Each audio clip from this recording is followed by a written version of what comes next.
Many writers do not struggle because they lack ideas. They struggle because they have too many ideas competing for their attention. One idea leads to another, then another.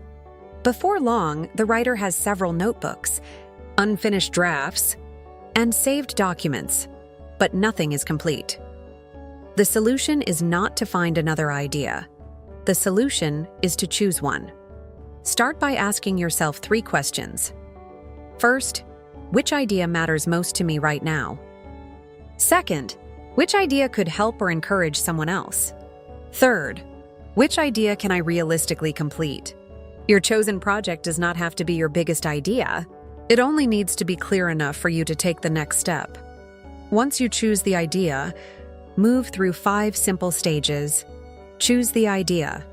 Create a basic plan. Write the first draft. Revise your work. Prepare it to be shared.